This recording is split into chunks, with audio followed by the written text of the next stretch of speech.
مکاشمہ کی کتاب اس کا 13 باب۔ اور سمندر کی ریت پر جا کھڑا ہوا، اور میں نے ایک حیوان کو سمندر میں سے نکلتے ہوئے دیکھا۔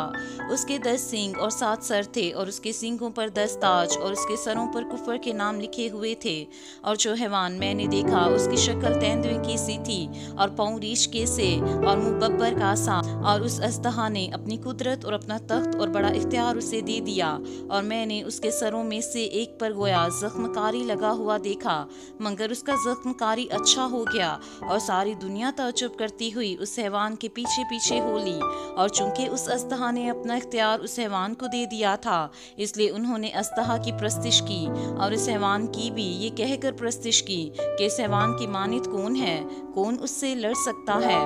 اور بڑے بول بولنے اور کفر بکنے کے لیے اسے ایک منہ دیا گیا، اور اسے 42 مہینے تک کام کرنے کا اختیار دیا گیا، اور اس نے خدا کی نسبت کفر بکنے کے لیے منہ کھولا کہ اس کے نام اور اس کے خیمہ یعنی آسمان کے رہنے والوں کی نسبت کفر بکے، اور اسے یہ اختیار دیا گیا کہ مقدسوں سے لڑے اور ان پر غالب آئے، اور اسے ہر قبیلہ اور امت اور اہل زبان اور قوم پر اختیار دیا گیا، اور زمین کے وہ سب رہنے والے جن کے نام اس برا کی کتاب حیات میں لکھے نہیں گے، جو بنی عالم کے وقت سے ذبح ہوا ہے، اس حیوان کی پرستش کریں گے۔ جس کے کان ہوں وہ سنے، جس کو قید ہونے والی ہے وہ قید میں پڑے گا، جو کوئی تلوار سے قتل کرے گا وہ ضرور تلوار سے قتل کیا جائے گا۔ مقدسوں کے صبر اور ایمان کا یہی موقع ہے۔ پھر میں نے ایک اور حیوان کو زمین میں سے نکلتے ہوئے دیکھا، اس کے برا کے سے 2 سینگ تھے، اور اژدہا کی طرح بولتا تھا، اور یہ پہلے حیوان کا سارا اختیار اس کے سامنے کام میں لاتا تھا، اور زمین اور اس کے رہنے والوں سے اس پہلے حیوان کی پرستش کراتا تھا،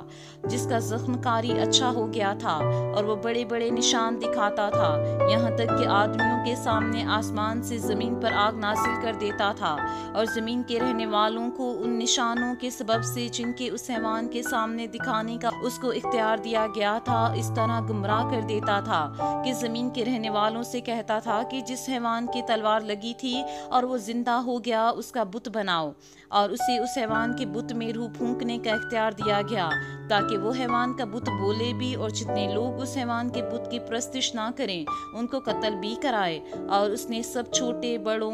دولت مندوں اور غریبوں، آزادوں اور غلاموں کے دہنے ہاتھ یا ان کے ماتھے پر ایک ایک چھاپ کرا دی، تاکہ اس کے سوا جس پر نشان یعنی اس حیوان کا نام یا اس کے نام کا عدد ہو اور کوئی خرید و فروخت نہ کر سکے۔ حکمت کا یہ موقع ہے، جو سمجھ رکھتا ہے وہ اس حیوان کا عدد گن لے، کیونکہ وہ آدمی کا عدد ہے اور اس کا عدد 666 ہے۔